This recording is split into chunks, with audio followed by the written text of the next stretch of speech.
Selamat datang di Kanal Nalar, mencari makna dalam peristiwa.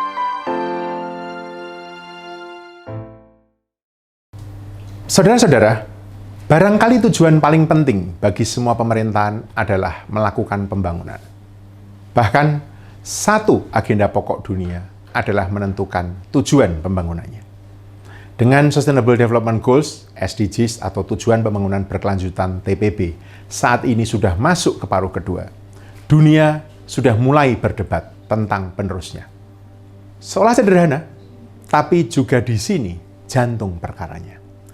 Apakah pembangunan ditentukan lewat rencana dan metode, ataukah lewat ideologi, mimpi, atau justru angan belaka? Nah, saudara-saudara, pokok ini, walau kelihatan jauh di sana, akan segera mendera kita. Merancang pembangunan di masa depan bukan hanya perkara global, tapi justru ada di jantung persoalan nasional. Ada dua butir refleksi yang ingin saya tawarkan di sini. Pemahaman kita akan pembangunan dan problematikanya, dan cara kita merencanakan pembangunan serta implikasinya. Satu persoalan besar pembangunan dunia adalah kemiskinan. Perserikatan Bangsa-Bangsa, PBB, melaporkan lebih dari 5 miliar manusia masih hidup di bawah $2,15 per hari. Puluhan ribu anak mati setiap hari karena kemiskinan. Sepertiga anak di negara berkembang tengkes atau stunted, yaitu tinggi badannya tidak sebanding dengan beratnya. Lebih dari 70 juta anak, 60%-nya perempuan, tidak pernah sekolah. 1 miliar orang masih buta huruf. Selain itu, 40 juta orang terinfeksi HIV/AIDS. 1 miliar orang tidak bisa mendapatkan air bersih, dan 2,6 miliar, lebih dari angka itu, tidak bisa menikmati sarana sanitasi dasar. Padahal, negara-negara donor mengucurkan lebih dari $200 miliar dana pembangunan ke negara miskin dan berkembang selama 10 tahun terakhir ini. Jumlah ini terus meningkat dari tahun-tahun sebelumnya. Bahkan, dana khusus pencapaian SDGs juga tersedia. Jadi, lantas apa yang salah dalam cara pikir dunia jika sampai kini kemiskinan tidak juga mereda?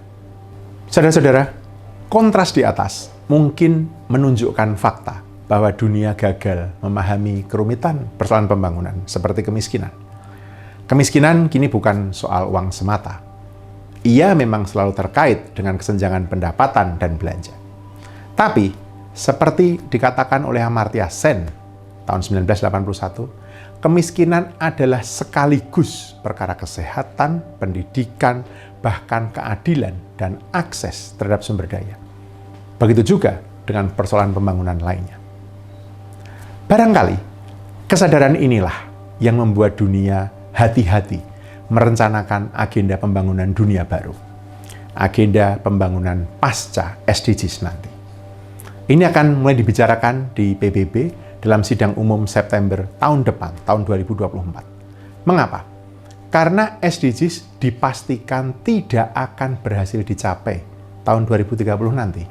Bahkan di Asia Pasifik, target SDGs yang harusnya dicapai tahun 2030 diperkirakan oleh UNESCAP baru akan bisa dicapai tahun 2065. Artinya tertinggal 35 tahun. Nah, apa yang baru di agenda pembangunan dunia baru pasca 2030 nanti? Pasca SDGs nanti? Tentu saat ini kita belum sepenuhnya tahu. Tapi mungkin beberapa bisa ditebak dan diantisipasi. Pertama, pemahaman akan fenomena kompleks persoalan pembangunan dunia. Kalau kita mengutip apa yang dikatakan Jeffrey Sachs beberapa tahun yang lalu, persoalan pokok kemiskinan dan kesenjangan tidak bisa dilihat terpisah dari soal lingkungan, sosial, dan bahkan tata kelola. Argumennya, pembangunan berkelanjutan hanya bisa dicapai dengan pertumbuhan ekonomi berkesinambungan, sustained economic growth. Tapi mesti dibarengi dengan masyarakat yang inklusif, inclusive society, dan keberlanjutan lingkungan atau environmental sustainability. Dalam SDGs bahkan ditambahkan aspek tentang perdamaian, peace, dan kerjasama partnership. Kedua, pemahaman tersebut membawa implikasi dalam menetapkan sasaran atau goal dan target pembangunan dunia. Dua hal tercakup di situ. Satu, isu-isu pembangunan yang klasik seperti kemiskinan, kelaparan, kesehatan, pendidikan, kesetaraan gender, pemukiman, air, energi, dan pertumbuhan ekonomi. Dua, isu-isu kontemporer yang muncul dan akan mewarnai dunia dalam beberapa dekade mendatang, seperti khususnya digitalisasi, kecerdasan buatan, industrialisasi, pola konsumsi dan produksi, krisis iklim, dan kita lihat sekarang ini, perdamaian dan inklusi, serta kerjasama global, serta sarana implementasi untuk menjalankan pembangunan. Saudara-saudara, meski negara-negara anggota PBB masih mendebatkannya setahun lagi, elemen-elemen agenda pembangunan pasca SDGs, pasca 2030, nampaknya telah mencoba memeluk sebuah gagasan. Pembangunan harus bisa menjawab kerumitan persoalan zaman. Kekakuan sektoral dan birokrasi tidak bisa lagi menjadi determinan perencanaan dan pelaksanaan pembangunan. Nah, jika demikian pesan yang kita tangkap di tingkat dunia, lantas bagaimana dengan kita di Indonesia? Saudara-saudara, gambar dunia meski tidak sama, tetap muncul serupa di Indonesia. Sementara ekonomi saat ini digas untuk mengejar pertumbuhan 6-7% per tahun seperti dimandatkan dalam rancangan Rencana Pembangunan Jangka Panjang Nasional 2025-2045, kita masih berkutat dengan kemiskinan dan ketimpangan. Demikian juga dengan persoalan rendahnya tingkat kesehatan dan pendidikan. Akibatnya, kinerja sebagai bangsa, misalnya daya saing, juga rendah. Ini semua adalah jalinan berbagai perkara, dari hulu sampai ke hilir, serta tata kelolanya. Jelas, ini butuh terobosan untuk menjawab berbagai perkara tersebut. Maka perlu kita bertanya, bagaimana kita merencanakan pembangunan? Apakah perencanaan pembangunan kita mencerminkan pemahaman akan kompleksitas zaman?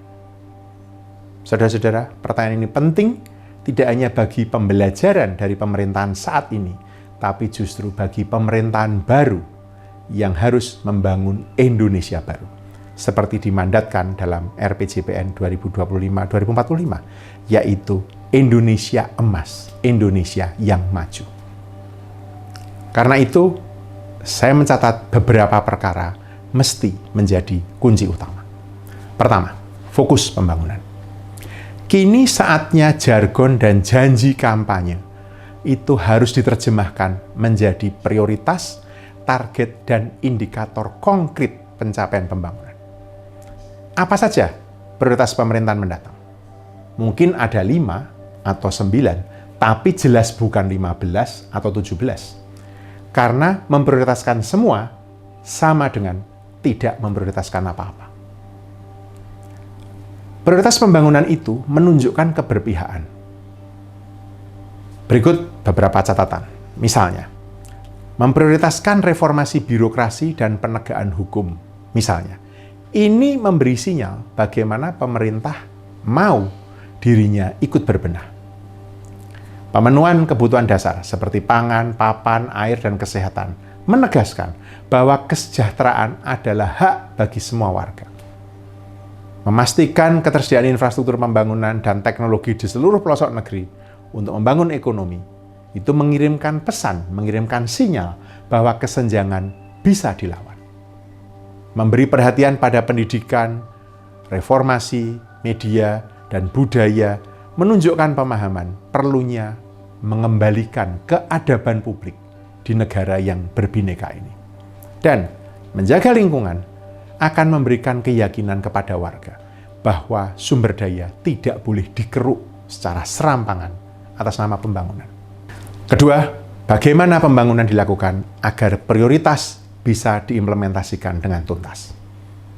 Saudara-saudara, ini terkait dengan target dan indikator spesifik yang harus dirumuskan, yang perlu diterjemahkan dalam angka dan kapan harus direalisasikan. Baik Untuk indikator makro seperti pertumbuhan ekonomi per tahun atau tingkat kemiskinan yang mau ditekan, hingga indikator mikro, misalnya berapa jumlah pasar yang harus dibangun, atau rasio dokter pasien yang harus kita punya saat kabinet nanti selesai bekerja. Yang ketiga, untuk itu membangun mesti dilakukan dengan cara baru. Untuk memastikan jaminan kesehatan bagi warga, perlu pendekatan lintas kementerian yang melibatkan tidak hanya kesehatan, melainkan juga terkait dengan keuangan, pekerjaan umum, kependudukan, dan perencanaan keluarga, informasi dan komunikasi, ketenaga kerjaan, dan lain-lain. Hal yang sama berlaku untuk semua, dari pangan, pendidikan, dan lingkungan, hingga reformasi birokrasi, ekonomi, dan keuangan, serta investasi. Karena itu, saudara-saudara sekalian, jelaslah, implikasinya adalah cara kerja pemerintah. Sementara kita saat ini masih berdebat apakah struktur kabinet perlu dirombak saat ini atau nanti, satu hal jelas di depan mata. Birokrasi harus dipangkas agar makin tangkas. Dan pendekatan sektoral harus ditinggal agar pembangunan makin relevan. Pembangunan memang kompleks dan berliku. Karena itu, terhadap hingar-bingar persiapan pemerintahan baru, pemilu ini nanti, ada hal yang mutlak kita perlu tahu. Jabatan publik strategis untuk melaksanakan pembangunan mensyaratkan keterampilan teknis di samping pengaruh politis. Sentral dalam perkara ini adalah kecakapan manajerial dan profesionalisme kerja, bukan popularitas dan citra di media. Terima kasih sudah menyaksikan video ini.